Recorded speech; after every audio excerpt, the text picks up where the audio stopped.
you guys, welcome to our live crochet event. My name is Brenda KB Anderson, and today I am going to be showing you how to make the Homestead Fingerless Mittens. So this is what they look like. They're very cute, they look a little patchworky, they kind of have that granny square look to them, but this is actually more of a cousin to the granny square. It's called the linen stitch square that we're using here. So I'm going to be walking you through all the steps on how to make these mitts today.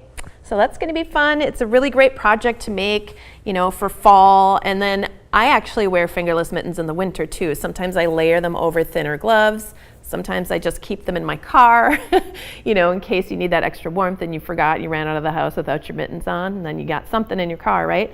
So it's always nice to have an extra pair of these fingerless mittens around. The thing I really love about fingerless mittens is that you still have all the dexterity of your fingers, and even in the winter when you're wearing those thinner gloves under, you can still do a lot of things with your fingers that you wouldn't normally be able to do with the thicker mittens. So I really like having pairs of these around.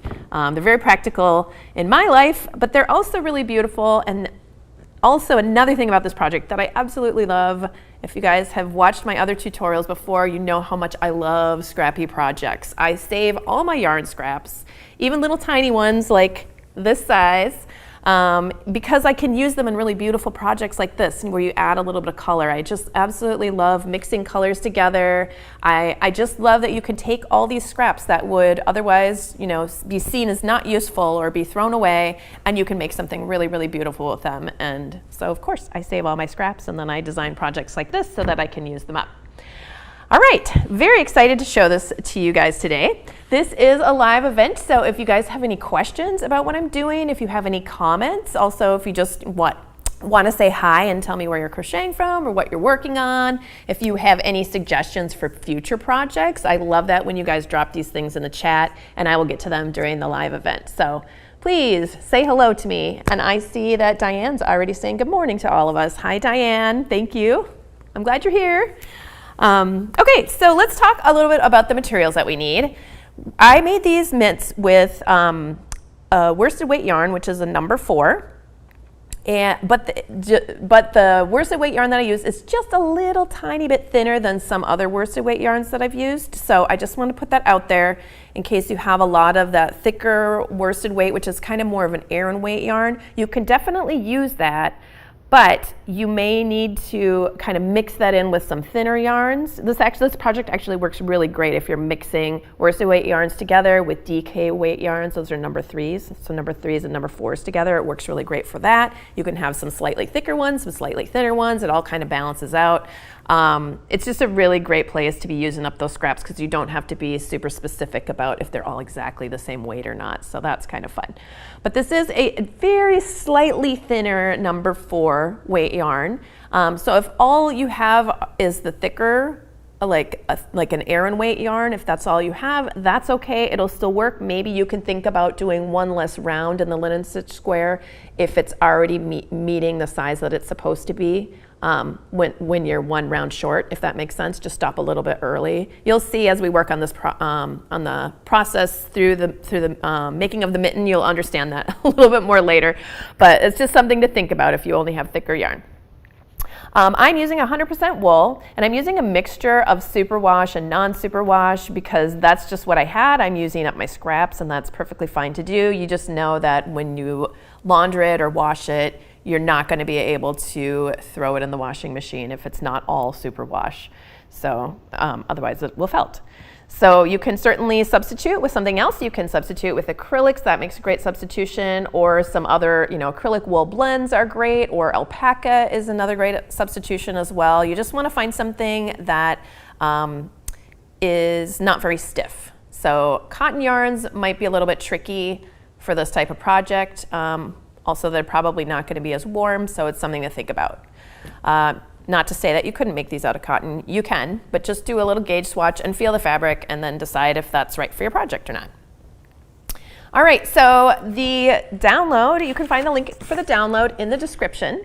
It's also, I think it's in the chat as well, so go ahead and download that. That's free for everybody, so you can follow along. That will also be available after the live streaming event as well, so you don't need to worry. If you just want to watch, that's fine too. You can always download it later.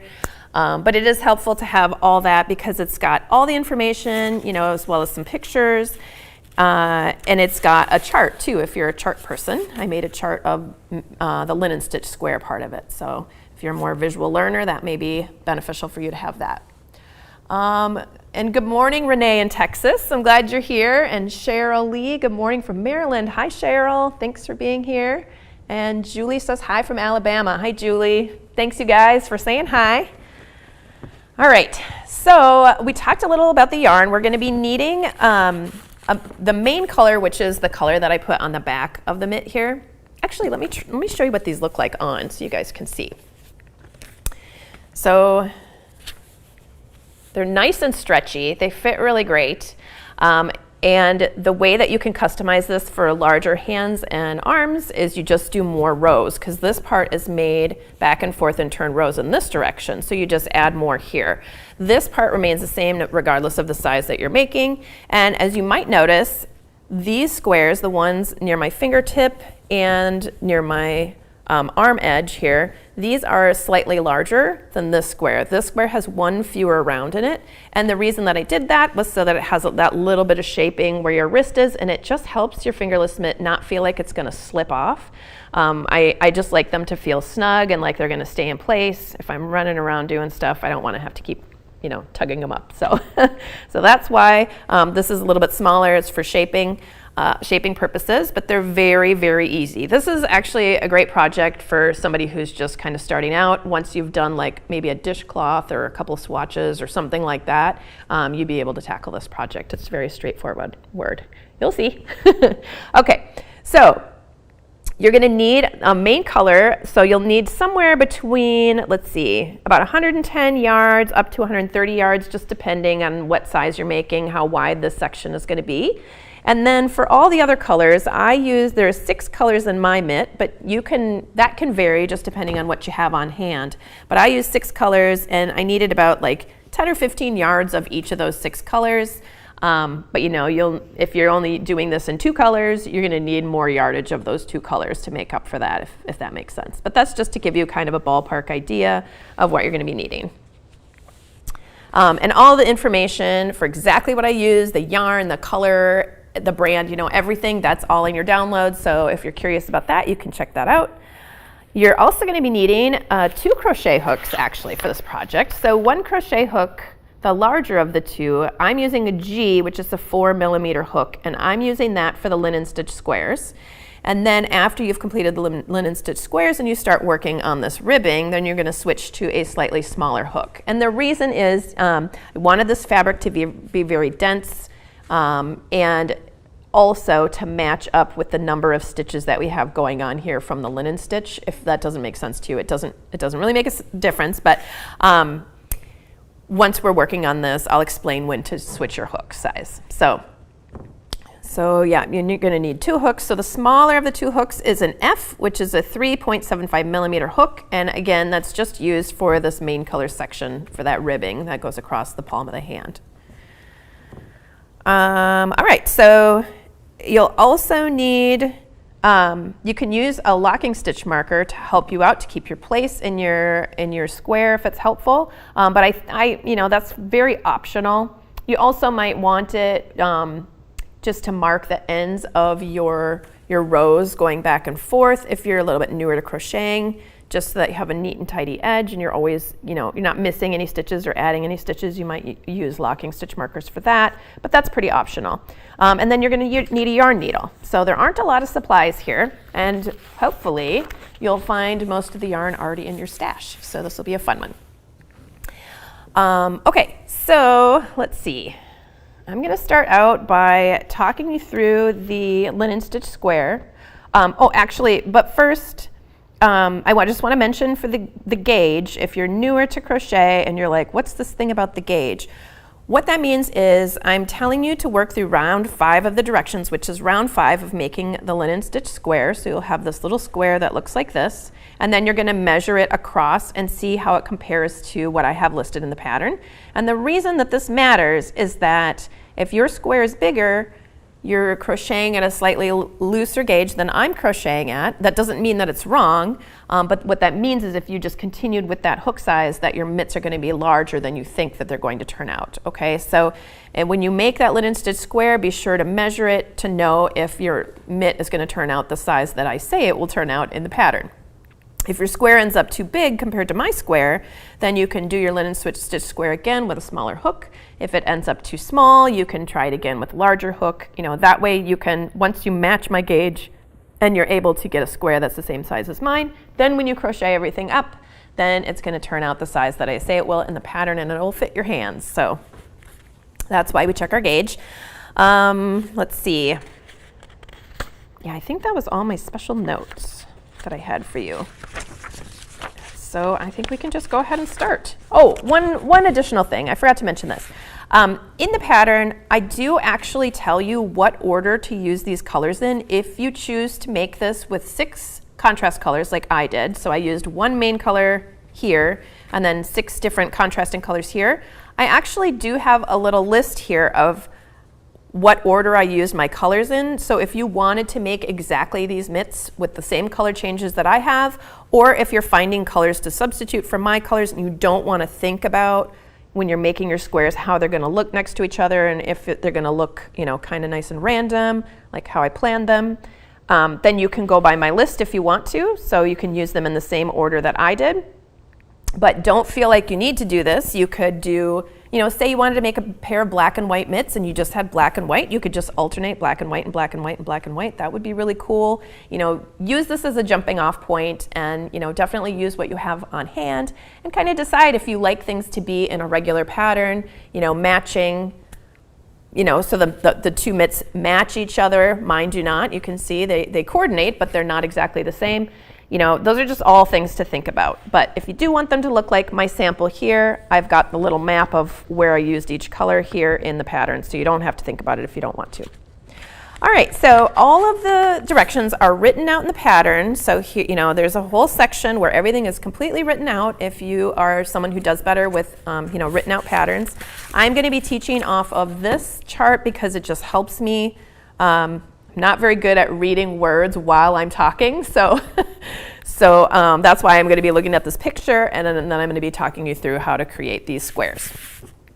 Okay, so let's see. I'm going to start out. I'm going to be making start off making this square here with these color changes here. So I'll set that to the side so you can see what I'm doing. I'm going to start with that light green color. And I'm going to begin by making an adjustable loop. So let's see. Okay, the way that I make my adjustable loops is I draw like a little loop like this, and then I flip over that loop onto the strand of yarn connected to my ball, like that.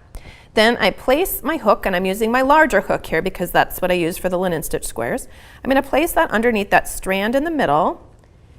And then I'm gonna pull this just a little tighter. I'm just pulling on this to tighten that loop a little. And then I'm gonna chain 1 right here. And then I'm going to flip my loop over like this. And then I'm gonna start crocheting around here. Now, if you have a different way to make your adjustable loop, that's absolutely fine. You can do it however you like. That's just how I make mine. All right, so I'm gonna start out with round number 1. We'll bring in our chart here so you can see. We're starting here with round number 1, and we're going to do a single crochet, that's the little plus sign, and then the chain, which is that little oval, and then a single crochet, and then 2 chains. So single crochet, chain, single crochet, 2 chains. All right, so here's our first single crochet. We're just working into that loop. We insert, here, let me back up. We insert yarn over, pull up a loop, yarn over, and pull through 2. And we're going to chain 1, then we're going to single crochet in that same space again, and then we're going to chain 2. Chain 1, chain 2. Okay, so we've worked to here. Now we're going to repeat that a couple more times. Okay, so 2 more times to make those next 2 corners. So single crochet, chain 1, single crochet, chain 2. Let's do that again. Single crochet, chain 1, single crochet, and chain 2. Okay, and here is our last. I'm going to just pull that a little tighter. So see how it's making that square shape already? You can see those corners. Now we're on our last side of the square. So we're going to single crochet, chain 1, single crochet, and then instead of chaining 2, I'm going to join by using a half double crochet into that very first single crochet that we made, which is right there. So to do that, I'm going to yarn over. I'm going to insert into that very first stitch that we made, that first single crochet, yarn over, pull up a loop, yarn over, and pull through 3. That half double crochet is going to count as that chain 2 and a slip stitch kind of all together, that we're doing that instead of the traditional slip stitch join at the end of the round. And let me tell you why I'm doing that. The reason why is because then our hook ends up right here, our working loop ends up right there at the corner instead of over here. And the great thing about that is if you wanted to make linen stitch squares in one color only, just keep going with one solid color, because you can definitely make these mitts out of one color or a variegated yarn or, long striping ombre yarn. It could be really fun. Then you're already at the corner, and then on the next round you can just start working into that corner. That's why I'm doing this. It doesn't matter so much exactly where you fasten off when you're changing colors every single round, but especially lately, I have been switching to this kind of join at the end of my granny squares and all that, because I like to have that option in case I want to do another round in the same color. I'm already at that corner. All right, so then when you've finished your half double crochet, you can just cut your yarn and fasten that off. Just draw that through and pull it tight. Okay, and you might be thinking, hey, it's driving me crazy that you're not tightening that loop at the middle, Brenda. Why aren't you doing that? So right now I'm waiting until after I do the next round to tighten that loop, and the reason why is because it's very difficult to see your stitches in that first round once you tighten that loop. They get all crammed together. It's hard to get your hook in there, and it's hard to tell what you're looking at. So I just leave this open like that until after I finish the next round. Okay, so in my linen stitch squares, I will turn them over for the next round. I keep turning them back and forth, and that kind of keeps things even, makes the corners all line up neatly. However, these are very small squares, and if you're like, I'm not going to remember to do that, can't I just keep going with the same side? And you can. Totally, honestly, you could just keep it going with the same side facing the whole time you're making these linen stitch squares. They're small, it's not going to really make a difference. But I like to switch back and forth from one side to the other, so both sides of my linen stitch squares look good. All the corners are lining up very neatly. They don't start to kind of vortex off to the side, so it's just kind of good practice to make them that way. So that's why I'm doing that in this project, even though it's not absolutely necessary. Okay, so this is the wrong side facing up. I always set my piece down with, well, I shouldn't say the wrong side, but the wrong side of the last round is now facing up, so that means I'm going to work into this side. All right, so to begin the next round, I am going to just place a slip knot on my hook, and I'm just going to make a standing single crochet. So that just means I just keep that slip knot on my hook, and I just go ahead and make a single crochet right in that corner where I joined, right where my half double crochet is. So I'm inserting in that corner, yarn over, pull up a loop, yarn over, and pull through 2. There's my first single crochet of the round. Then I'm going to chain 1, and now I'm going to place 1 single crochet between these 2 single crochets, and that's really hard to tell where those 2 single crochets are in that very first round. So I like to put my hook where I think it is, and I turn my work over because it's a lot easier to see those 2 single crochets if you're looking at the back side. So I just pop it through, make sure that that's in the right spot, and then I'll go ahead and yarn over, pull up a loop, yarn over, and pull through 2. Then I'm going to chain 1. So far we have that single crochet in the very corner where we started, a chain 1, a single crochet between these 2 single crochets down here. So that was a chain 1 space that we worked into. Then we chained 1. Now we're at the next corner, and we're going to make a single crochet in that corner and a chain 2. Because we're at a corner, we're always going to chain 2 at the corners, and then another single crochet into that same space right there. So you might have noticed we're not actually working into any of those single crochets we made in that first round. We're working in the chain spaces between them. So we're working in the chain 1 spaces between them, but we're also working into those corner chain 2 spaces. All right, so let me just, oh, we've got some more hellos. Lots more hellos. Oh my goodness. Molly's saying hi from St. Paul. Hi, Molly. And we have a good afternoon from Monica in Denmark. Hello. And a hello from Wyoming from Amanda. Good morning, crochet friends. We're thrilled to have you with us today. That's from us. We are thrilled to have you guys here. I'm very excited. I'm always very excited when you guys pop in and say hi. It's so nice to know where everybody is too. We have a hello from Savannah. Hi from Ireland. Good morning from Mexico. And then we have a question from Molly. Is there a place on the Crochet Corner website where people can post pictures of projects so we can see what others have done with your patterns? Yes, there is a project gallery, and we have kind of changed how things are arranged on the website, so I'm not exactly sure. Let's see. I can't remember how I can navigate you, but maybe we can drop in a link to where that's at. But there is a gallery on the Creative Crochet Corner. I think it might be underneath resources, but I'm not 100% sure. But hopefully someone behind the scenes here will drop in a link so that you guys can find that. Okay, so we're continuing around the corner. We're going to chain 1. Okay, so just to recap, we've got single crochet, chain 1, single crochet, chain 1, single crochet, chain 2, because we're at a corner, single crochet, chain 1, and now we're going to do another single crochet between these 2 stitches here, between our 2 single crochets. So we're going to insert our hook, yarn over, pull up a loop, yarn over, and pull through 2, make another chain 1. Every time you make a single crochet, you're just going to either chain 1 or chain 2 right after it. And now we have reached that next corner. So we're going to, let's see. Oh, I think I have to move this stitch over just a tiny bit. There we go. That's in the right spot. I kind of split the back of my single crochet when I was working into it. Then we're going to chain 1, and we're going to work a single crochet, chain 2, single crochet into that corner. And continuing around the next side, we're going to place 1 single crochet between the 2 single crochets along that side there that are there. And then a chain 1. Oops, I don't think I chained 1 after that single crochet. Make sure we get that in there. Okay, so that last, we have a single crochet, chain 2, single crochet, and then a chain 1, and then a single crochet here along the side, chain 1, and then at the corner we have a single crochet, chain 2, single crochet, then we're going to chain 1, make a single crochet right along that side in between our, into one of the chain 1 spaces, and then we'll chain 1, and then here's our last, I'm just going to pull this out of the way here. Here is our last corner here, that's where we started. We're going to make a single crochet there.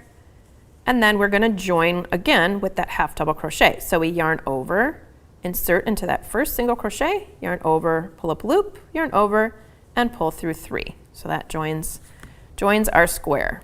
And then we can cut our yarn and pull it through. There we go. So just to take a look at our chart here, we started out on that first round, we did single crochet, chain 1, single crochet, chain 2, because it was a corner. Okay, and then we repeated that around and we ended up with that half double crochet join right here, and then we fastened off. Then on round 2 we started, and you can see on the chart there's this little arrow, and that's showing you which way you go around, just to remind you you're going this way and then you're going this way.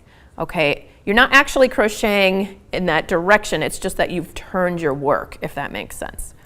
So then you're going to single crochet at that corner into that half double crochet join space, so single crochet, and then every time there's a single crochet you can see there's a chain right above it, and you skip the single crochet.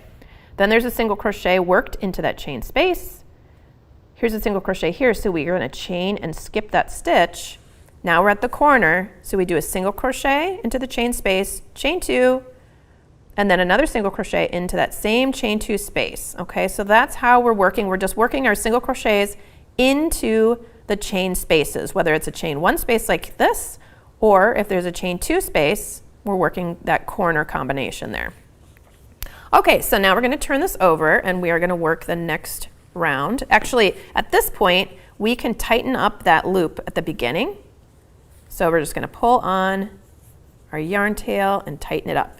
And it does get a little wavy and weird. You can see it doesn't really want to lay flat. You can make it lay flat, but it does get a little puckery right at the beginning of the square, but that's going to even out as we keep working. So don't worry if that's troubling you. Don't let that bother you.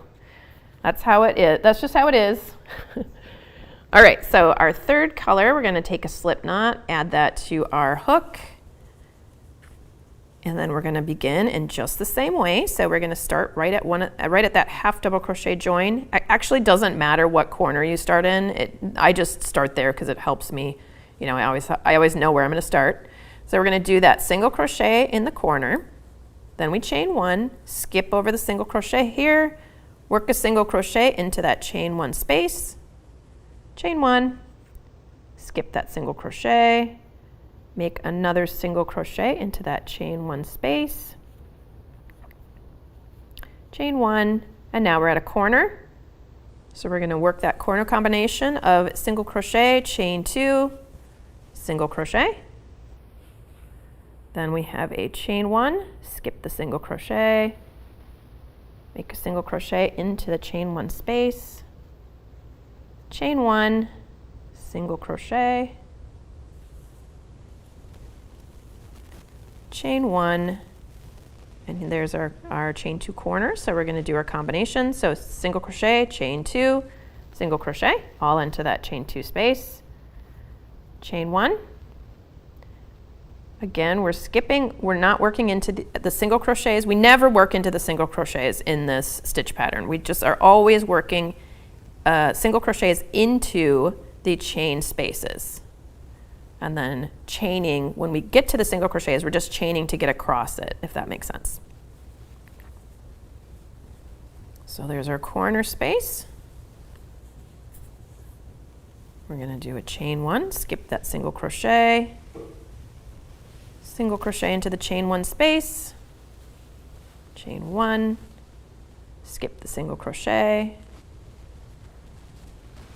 single crochet into the chain one space, chain one, and here we have that very first corner that we started in. We're going to make a single crochet there, and then we're going to make a half double crochet join into that. We're just making a half double crochet into the top of that first single crochet of the round, and then we'll fasten off. All right, so now we have 3 rounds. We're going to flip this over just like that. We're going to start with the next color, which is purple.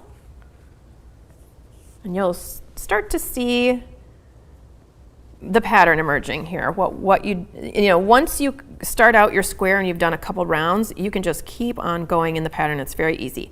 So we're going to start at that corner. We're going to start with a slip knot on our hook, making a single crochet into that corner. Then we're going to chain one, skip the single crochet, work a single crochet into the chain one space, chain one, skip the single crochet into the chain one space, chain one, skip the single crochet, working into that chain one space, we make another single crochet, chain one, single crochet, chain two, single crochet, chain one, and you can see I often will crochet over the strand of yarn from the previous round because that helps cut down on the time it takes to weave in those ends. You know, this project, it only has 6 little squares. It's not terrible to weave in all those ends, and you'll thank yourself later if you do a good job at weaving those ends and they're not popping out as you're wearing them. So, you know, just take your time. Just realize that it is part of the process of working with so many colors like this. You have to do something, but you can cut down on that a little bit by just, you know, crocheting over those yarn tails a ways. I always like to weave in my ends in at least 2 directions though, so I don't really consider that completely woven in. Usually I weave it in the opposite direction after that, even after I've worked over it, just to make it extra secure, but you know, everybody has different methods.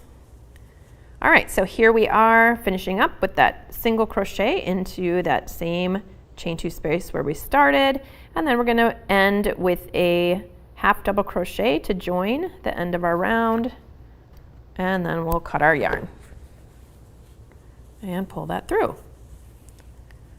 All right, so we've already done 4 rounds. So this, we would just continue working in this linen stitch pattern every time, you know, you start at the corner, and as you work your way across the side, you just know when you come up to a single crochet, you make a chain above it, and when you come to a chain 1 space, you make a single crochet into that chain 1 space. So you do that all the way across. There would be your last single crochet worked into that chain 1 space. Then you're at the corner, and then you do that corner combination. So that's always going to be single crochet, chain 2, single crochet into that chain 2 corner. So every time you go around, and then you'll end with that half double crochet join at at the very last corner to join to the very first single crochet that you made in the round. So it doesn't matter how many rounds you've done, you're just going to continue working in the same way every time. You can turn your work and work on the opposite side. Once you have 5 rounds done, you can go ahead and measure that and then just make sure that you're on track for getting the right gauge. If you didn't get the right gauge, then you can try again with a different size hook, and you've only made one little tiny square, and maybe you can use it for something else. Little coaster perhaps. All right, so let me just check in and see if we have any questions here. Let's see. Is this stitch also known as the moss stitch? Yes. Okay, so there is a funny thing about crochet where there are so many overlapping names. Sometimes it's the very same stitch, but it has 2 different names. And that can be very frustrating because it's just confusing. So some people call this the linen stitch, and some people call this the moss stitch. There is another stitch that I call the moss stitch that's entirely different from this stitch. So that's why I opt for using linen stitch for this particular stitch pattern, but that doesn't mean that it's wrong to call it the moss stitch. So, lots of people call it the moss stitch. So there's a lot of goofy things in crochet that way where things are named 2 different names and it's very confusing. So you just kind of have to look at the stitch pattern and, follow along with the stitch pattern. Don't listen too much to the name. It could mean several different things, but yes. And oftentimes the linen stitch pattern or the moss stitch pattern is oftentimes worked back and forth in turned rows. That's the way you see it a lot of the time. Actually, I did a blog post on the Creative Crochet Corner website about how I love using that for using that stitch pattern when I'm using up scraps of yarn because it blends the colors together so nicely. So I kind of walk you through in that blog post how to choose your colors and what order to put them in. It's kind of like this little sciencey experiment that I did to see if I could use a system to choose my yarn colors. So if you guys are interested in that, you should check it out. If you just go to the website and then go under, I think, resources, and then there's a section for articles or blog posts. You can check that out. All right, let's see. And Moon Rose is saying hi, all. Hello, welcome. Okay, so once you've gone around 5 rounds, that's all you need for the middle square of the mitt. So let's pull this back in here a minute. So the middle square for each mitt is 5 rounds, so you'll need 2 of those. So 1 here and 1 here. And then if you go around 6 rounds, then that means you've got one of these squares at the top or the bottom of your mitt. Okay, so you just go ahead and make all 6 of your squares, and then you're going to seam them together. And at first I was like, oh, should I try to use a seam where you don't see the stitches? And then I thought, no, I actually really am embracing the patchwork kind of look of these mitts. So I went ahead and I just did a whip stitch, which I just love doing anyway. I don't know if you can see it quite as well here because I used a purple color, which is blending in just a little bit. Maybe you can see it better on here. Right there, I just used a whip stitch across. I will demonstrate how I seam them together with this piece here. Actually, I should mention, before you seam your pieces together, go ahead and weave in all your ends. And you can determine at that time when you're weaving in your ends which side of the linen stitch square you like the best, because you flip-flopped back and forth on every square and they look so similar on both sides anyway. It really doesn't matter which side is the right side. You can just look at the square and say, I think this side looks a little better, so then you can weave in your ends on the back side, but really it doesn't make a difference. All right, but you know, if you are somebody who really, really likes things to look exactly the same, maybe just always choose the square. The right side of the square could always be the one where you ended with a right side round. You know, that could be a good way to decide that, or, you know, it's up to you if you want to be consistent. But, you know, it's not a very noticeable thing between the front side and the back side. Okay, so when you're seaming your pieces together, you will just choose in the pattern I use the yarn color that I use for the main color. So whatever you're gonna use for the main color of that mitt. I ran out of this lighter color for my later samples, which is what this is. So I'm gonna make these mitts, eventually I'm gonna finish them. I'm gonna make these with a purple background. But just so you know, in the pattern, I am using this same color here, this kind of oatmeal kind of color, to whip stitch my squares together, because that was my main color for these mitts. Okay, so to join a new strand of yarn, you can just kind of pre-weave that in. I like to go back and forth in a couple of directions, and you can't take exactly the same path or it'll just pull right out. So what I mean by that is when I'm going in this direction, I'm not going to go underneath that strand because that's where I just came out. Instead, I'm going to kind of hop over it. And then when I go like this, it's going to catch right there on that loop and it won't be able to just undo the stitch that I just did. Okay, so we're all anchored here. We're going to come out at the corner and that is going to be stitched to this side here. And because this has one fewer round in the square, this is one more round, you can't, it's not going to have the same amount of stitches across. So don't even worry about going from stitch to stitch, just start at your corner, like that, and do a couple of stitches. I'm just going through both loops of each edge here to do my whip stitches. And then you want this to match up, so you can take a stitch marker or you could use a pin and put those two together. Usually it's so small, I just hold it in place, but if you're a little bit newer to seaming things, you may want to use a pin or a stitch marker to lock those two together, so you know by the time you whip stitch all the way across that you're gonna have a nice corner there and everything's gonna match up how you want it to. And I'm just taking a stitch, one whip stitch in through every stitch. And so there's going to be a couple of stitches from the smaller square that I work through twice, but that's fine, doesn't matter. It doesn't have to look absolutely perfect. Like I said, I'm really embracing that sort of patchwork handmade feel to these mitts, and I just think it looks really beautiful to have that kind of crafty looking, handmade, hand-stitched seam right here. I think it adds to it. If that is not something that you like, if you don't want your seam to show, you could check out the Creative Crochet Corner website for some other ideas on seaming. You could do, you know, something that's completely hidden between the two and you just see the two edges butting up, like a mattress stitch or something else like that.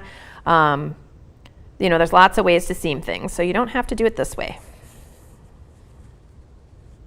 But that's one of the great things about crochet. There's a million different ways to do everything. So you can make it your own and you get to decide how it looks. All right, so now we have a rectangle, and you would do that also for the other mitt. You'd get them all lined up, make sure that that smaller square is in the middle of the two larger squares, because that's going to be your wrist shaping. And then we are going to start working that ribbed edge. So if you consider this the right side, let's place the right side down on the table, and we're going to hold our rectangle like this so we're ready to work across those edges. So first we're going to work one row. Let's see, we're just going to place a slip knot on our hook, and we're using our smaller of the two hooks now because we're going to start that ribbing. And we are going to just start stitching across this row. So remember, this is the wrong side facing up. Our very first row we do of the ribbing is a wrong side row. Okay, so I'm going to start at the corner where that chain 2 space is, and I'm going to make 2 single crochets. So there's 1 and 2, and then I'm going to skip the single crochet, and in the next chain space I'm going to place 2 single crochets, 1 and 2, skipping the single crochet, making 2 single crochets in the next chain 1 space. So basically all you need to know is you start out with those 2 single crochets in the corner, and every time there is a chain space you're going to create 2 single crochets into that chain space. Again, we are not working into any of those single crochet stitches, we're just skipping over them. So now we've made it to that corner chain 2 space. And because it's a chain space, we're making 2 single crochets there. Okay, and we've made it to the next chain space right next door, and we're making 2 single crochets there. Okay, and then we're just going to keep going.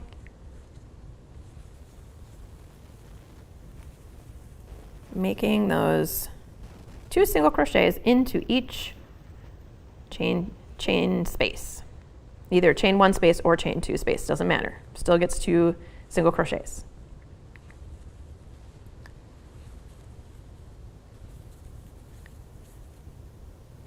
There we are. Here's our next chain 2 space here.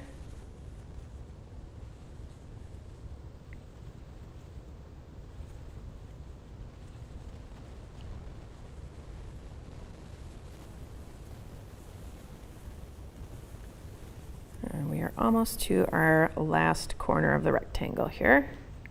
Well, our next corner, I should say. So there's our corner. That's the chain 2 space, and we're going to end with 2 single crochets into that chain 2 space, and then we are going to fasten off. And that might be kind of a surprise because you might be thinking, why aren't we just continuing and making our ribbing? So we start off by just making this 1 row, and that is to kind of make things blend in later when we make our seam between the beginning and the end of our ribbing, because when we look at this, we want all these stitches that go into our linen stitch squares to look the same on both sides of the square. So that's why we're doing that. So we're just gonna zip across, fasten off, then we're gonna rotate this 180 degrees. We still have the wrong side of our rectangle facing up. Then we are going to repeat that whole process where we start with a slip knot and work 2 single crochets into each chain 1 space all the way across, and then do not fasten off at the end. And let me show you what that looks like. So we have already done that here.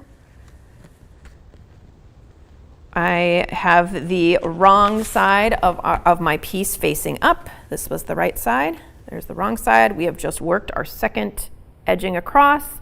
And at this point, we are going to chain 1 and turn our work like we're turning a page in a book. And now we're going to start working back and forth in turn rows. So at this point, we're going to start making a ribbed fabric, and in order to make it a little bit more stretchy and to have that kind of ribbed texture where you see all those little grooves, that means we're going to be working underneath the back loop of our stitches. So if you take a look at the top edge of your work, you see all these little V's. So there's a bunch of little V's that are all stacked up in this direction, kind of nesting into each other when you look at the very edge of this fabric here.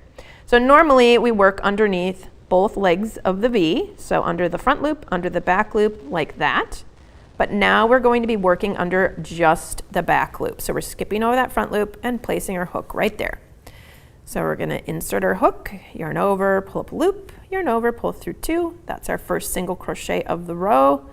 And we're going to continue that all the way across. So you're just inserting your hook underneath that back loop and making your single crochet into the back loop. That leaves the front loop free, so that's what gives it that ridged appearance, but it also creates a stretchier fabric. So we're just going to continue working back and forth in those turned rows and creating this ribbing. Okay, so we would just keep working all the way to the end. We would chain 1 and turn, and work back in this direction. So we're going to work, so this was row number 1 of this side of the mitt, the very first row here. Now I'm currently working on row number 2, so that's worked through the back loop, row number 2. Then we would get to the end and then work row number 3, and we would end up over here again working into that back loop. So after we have worked those 3 rows, then we're ready to make a thumb hole. So let me show you what that looks like here. Here we have, now we're back to the same colors I used in the sample. Maybe you can see this a little better because it's lighter. But we've already worked 1 row here, 2nd row is here. It's kind of hard to see because it's mostly seen from the other side. And here's the 3rd row right there. Okay, so we've just ended at the end of the 3rd row here, and we're going to start the 4th row. So we're going to chain 1 and turn. And again, we're still working in the back loop only as we work across. So depending on whether we're making a right hand mitt or a left hand mitt, we're either going to put the thumb hole over here or we're going to put the thumb hole over here. Because if you think about it, if this was for my right hand, you'd want the thumb hole pretty close to this edge.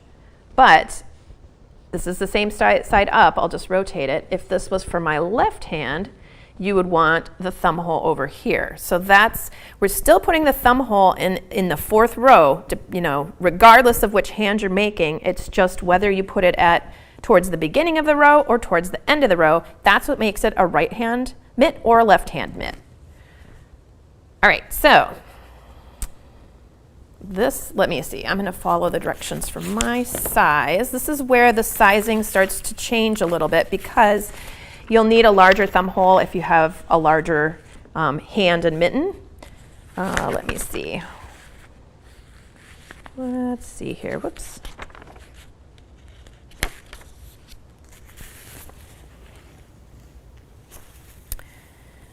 Okay, here we are. So we're on the 2nd edge. So the edge meaning this was the first edge that we stitched. Here's the 2nd edge, and we've already worked up through row number 3.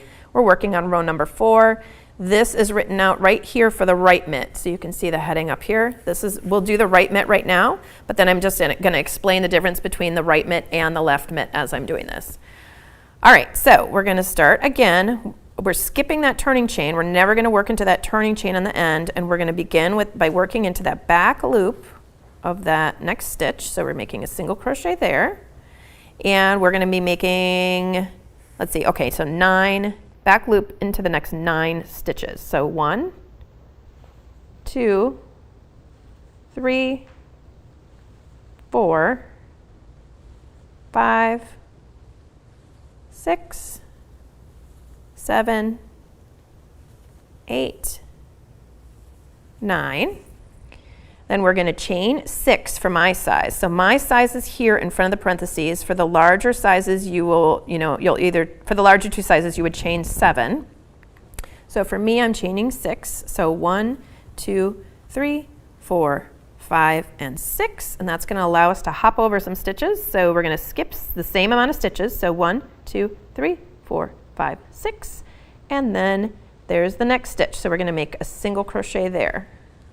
Okay, so we've just made this little kind of bridge across, and then we would continue working in that back loop all the way across to the end. So if you were making the left mitt, so this is for the right mitt, see I can put my thumb through there. If this was for the left mitt, you would work more stitches over to here. You would work, let me just check that out here. The left mitt, row number 4, you would work either 31 stitches or 30 stitches for those 2 larger sizes. Then you would chain either 6 stitches or 7 stitches and skip over the same amount, and then you would single crochet through the back loop and the remaining number of stitches. So you'd be putting your thumb hole over here. Okay, and then after you make that thumb hole, they're exactly the same. You just keep working back and forth in turned rows. Actually, let's just imagine I worked all the way down here and I turned around and was coming back this way. So you wouldn't turn around right here, you'd work all the way to the end, but just so that this is a little quicker. You would just be on your next row, you'd be working those single crochets through that back loop, And then you get all the way up to that little chain space. So there's my last single crochet, and here's our chain space. You just continue working underneath the back loop. So when you're looking at the chain, you're just working underneath the back part of that chain. Not the bottom under here, but just when you look at that V, you'd go under the leg of the V that's further away from you.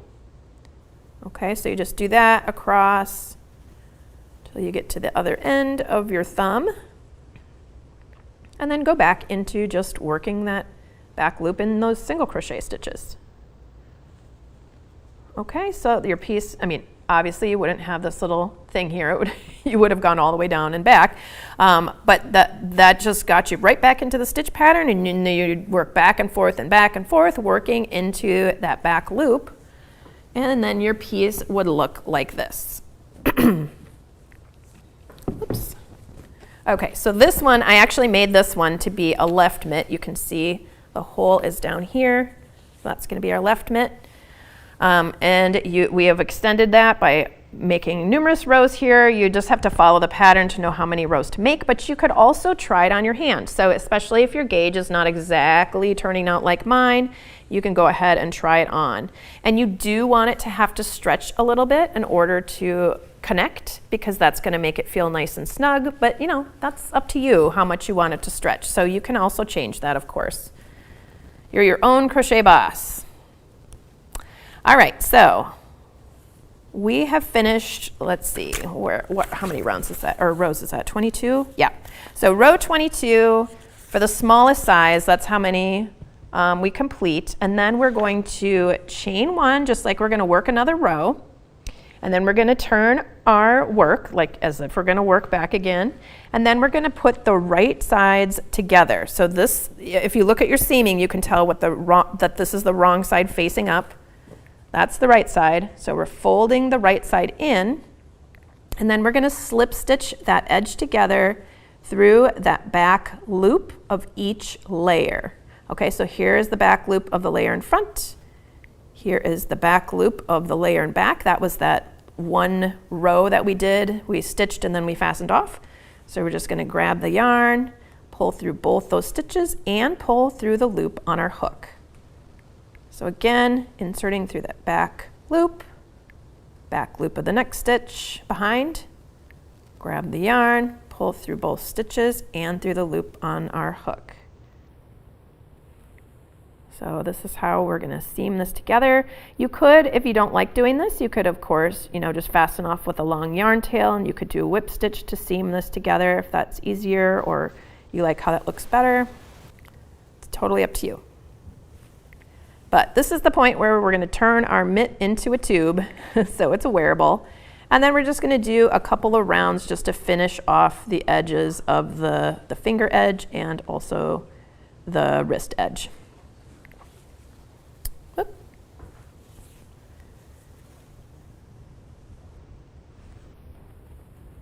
There we are.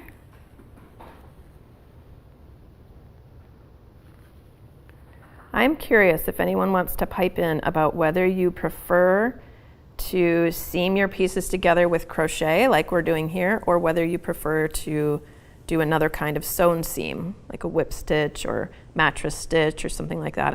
I'm curious what other people like to do. I switch off how I connect things, and sometimes it's just like the mood that I'm in, but sometimes it has to do with how stretchy I want that to be, or also it could be what I want it to look like when it's done.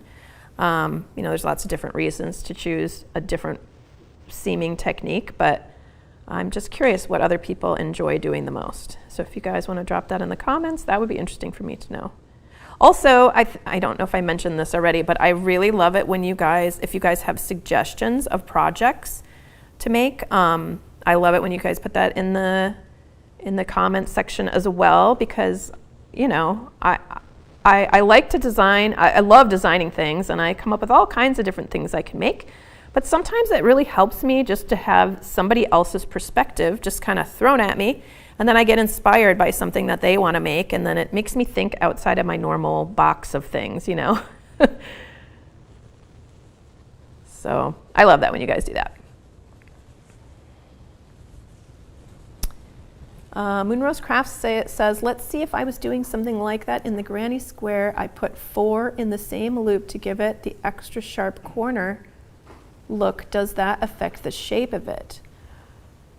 I wonder if you're asking if we're putting, instead of doing a chain 2, let's see if I was doing something like that in the granny square. I put 4 in the same loop to give it the extra sharp corner look. Does that affect the shape of it? Okay, so I'm guessing you're talking about putting, instead of doing a single crochet, chain 2, single crochet at the corner, maybe you're thinking of doing 4 single crochets at the corner instead. Let's see, Moonrose Crafts, if you want to hop back in and clarify just a little bit what you mean, you could try that. I've never done that, but that would be the same number of stitches, but then you would have to work into those single crochets instead of into your chain 2 space at the corner. So I'm not real sure. Maybe I'm misunderstanding what you're saying. Okay, so I've made it all the way across. So at this point, we are going to go ahead and turn our mitt right side out. So I'm just going to put my thumbs on the inside and feed this through like this. Like that. There we have it. And then you can go ahead and try it on before you do your edging just to make sure everything works. It probably will look kind of skinny to you at first, but it really does stretch out nicely when you put it on and it stays nice and snug. It's, you know, but this is a good time to check because, and here's the other bonus about, this is actually one of the main reasons I like to crochet my last seam there, is because then you can try it on, you can feel how it's really going to feel, and then if you're like, ooh, I really wish it was a little bigger, or ooh, I really wish it was a little smaller, you can just pull that out and undo that seam in just like 1 second, and then you can either undo some rows if you felt like it was too big, or you can add some rows there if you felt like it was too small. So if you're going to be messing around with how many rows you're going to have, just make sure you do that in groups of 2. So add 2 on, or 2 or 4 or 6, just groups of 2, or you know, you can subtract even number of rows as well. All right, so I'm going to chain 1 here just to give me a little bit of room, and I'm going to turn my work so that I can start working around the edge of it. So regardless of whether you ended up at the arm edge or the finger edge, these edging rounds are worked the same, but know that you can alter this if you like. If you feel like this needs to be really stretchy, like if your arm gets wider quicker here, you could add more stitches around than what I'm going to show you. Just keep that in mind. You don't have to do exactly as the pattern says, of course. You can definitely modify this if you need to make it fit well. Okay, so we're going to do single crochets all around the edge, and we're just going to place a single crochet right here into the side of this edging here, into the side of that row. So there's our first single crochet. And now we've gotten to the linen stitch section, and we're going to put 2 single crochets into this chain 2 corner here. So 1 and 2. And then we get to the next chain 1 space, because we're skipping all those single crochets. We're never going to work into those. On the next one, we're just going to place 1 single crochet. But like I said, if you need this to be a wider circumference here, you can put 2 to allow it to stretch more. Then in the next chain 1 space, we're going to do 2 single crochets, 1 and 2. And in the following one, we'll just do 1. And the next one we'll do 2, 1 and 2. And the following one we'll just do 1. And we'll do 2 here. And we've reached that corner, so I like to do 2 single crochets right here. And then we have gotten to the edges of our ribbing. So I'm going to go ahead and do 1 single crochet into each row end. So if you're not sure what a row end is when you're looking at this ridge right here this is a row, and then this little tiny valley here right there is a row. You can't see it as well. Most of it's covered up. If you stretch it out, you can see it a little better. That's a row right there. This is a row. Between my thumbs is a row. That's a row. That's a row. So that's how to find your row ends. So here we go. We're going to do a single crochet here and a single crochet into that little valley, single crochet here into the peak. I always think of this as being like peaks and valleys as I work my way around here.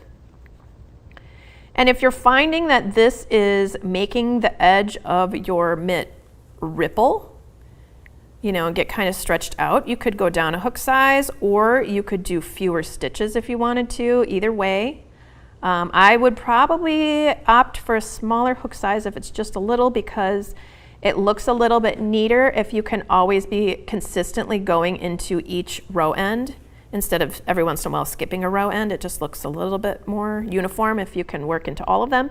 But if you go down a hook size, it'll tighten that up a little bit for you. If you find that as you're working your way around, it's kind of constricting your work and bringing it in and it's not allowing it to stretch enough, you can certainly add more stitches, or you could go up a hook size, you know, either way. So that should help. All right, we have almost made it to the end here. There's our last peak, and here's our last valley before where we started. And then if you want to do an invisible join, you can just, when you work that last single crochet, you can just pull that through and then thread your yarn tail onto your needle. And then we're going to take a look for our very first single crochet that was made right here. There's the front of the single crochet. There's the top little V of our single crochet. So we're going to use this yarn tail and we're going to go underneath that single crochet. Or if you want to bring this in a little tighter, you can skip that single crochet and go into the next one. It's up to you how you want to do it. You can just try them both out and see which way looks the best. I'm going to try skipping that one to make this just a little tighter. So I'm going to go underneath the second single crochet here, and I'm not pulling it all the way tight because I want this line here because I'm simulating one of the crochet stitches, like a top of the stitch. And now I'm going to go back down from where my needle came, or from where my yarn tail came from, right there. And I'm going to go through just some of the bulk of the stitch. And then I'm going to see how that looks like kind of a loose stitch there. I'm going to tighten it up until it looks like one of the other stitches. And then it looks perfectly smooth. There's no kind of funny knot or bump there where you fasten off. It just looks really neat and tidy. This is definitely an optional thing to do. It's just a little detail that I like doing, especially if it's right along the edge of something that's kind of on the front. And this is right next to that linen stitch square, and I just feel like it makes it look a little bit nicer. All right, so then you can go ahead and just weave in all of your ends, and this piece can be blocked at this point. You could also block it before you seam it into a tube. I usually just wait into the end and then I just, wet block these if I'm using wool, or if I'm using acrylic, I will steam block it just to help everything relax and your stitches to kind of even out and look really nice. So then the last thing you would do before blocking, before you block, you're going to want to put the edging on the other side of the mitt. That's done in exactly the same way as I just did this edging. You can start with a slip knot on your hook and just do your first single crochet here, just how I showed you on that side. Work your way across the linen stitch square and into every row end and join at the end and weave in all those ends. So it's very simple. All right, I'm just going to check in here and see if I missed anything. Oh, I missed kind of a lot. Let's see. Okay, let me see here. Oh, we've got some suggestions. Okay, Molly says I use whichever way, crochet or seams that is more invisible. Yes, okay. Molly does not like to see her seams, and for a lot of projects I'm that way too.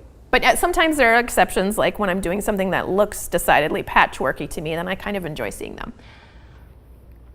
Julie says, I'd love to have a pair of fingerless mittens that had individual fingers crocheted in with just the fingertips missing. Okay, I've actually never designed a pair of those. I don't know why, but I'm going to put that on my list. Thank you, Julie, for that suggestion. And Moonrose Crafts is saying, it's numbers pictures I'm talking about in the granny square. I wonder if you're talking about, it's numbers pictures I'm talking about in granny square. I wonder if you're talking about this chart. I am still not quite sure I'm sorry, I still don't quite understand what it is you're asking. Molly says, oh, I love the Tannenbaum hat. So how about matching scarf, mittens, and cowl, etc.? Oh, thank you. A little while back, I did a holiday, like a Christmas project for those of you who are starting early, the Tannenbaum hat, and it's this really pretty hat with color work, and it's got, you know, fir trees all around it. It's really, it's got a good woodsy feel to it. Okay, all right, I will think about making some companion pieces for that. Somebody's wondering if I ever hurt my fingers and what did I do? I'm wondering if you're talking about just from crocheting, if I have any repetitive stress injuries. And for crochet, I almost never have that problem, weirdly. For knitting, it does happen to me and my hands cramp up. So I have to stop and take lots of breaks. And for me, it helps to like pull my hands back. But it's going to be, you know, everybody has different things that they need to do in order to kind of keep stretching out. But the best thing that I can say, or the best advice I can give you, is just to listen to your body, and when you're starting to cramp up and starting to ache, it's time to just take a walk or stretch or go do something else for a while. You know, if you push it too much, then it can make things not very good. Let's see. We have a hello from Argentina. Hello, welcome. And a hello from Quebec City, Canada. And Molly says fancy lacy shawl or wide scarf. Okay. These are great ideas, you guys. I appreciate this.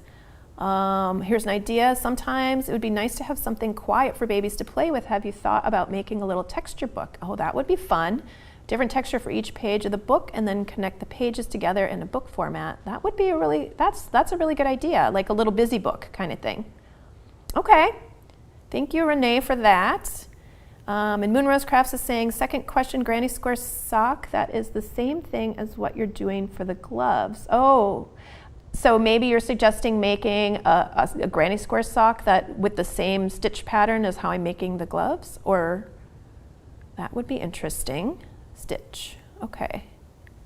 All right. Well, I hope I've answered all the questions. I know, Moonrose Crafts, I didn't quite answer your question about the corners. At least I don't think that I did. So I will think some more on that and try to figure that out. But I really appreciate you guys being here. These are always really fun live events. I have another live event coming up for those of you who, if you're a Craftsy Premium member or if you're a Creative Crochet Corner Gold member, that would be available for you guys to watch. That is at 11:30 today, so it's in about 20 minutes, Central Time, I should say. And I'm gonna be teaching how to make the structured basket here. Maybe you guys noticed this before, what I have all my yarn in today. So I'm gonna be doing a tutorial on that in just about 20 minutes. If any of you guys are those members, that you guys can join me, and I would love to have you there for that.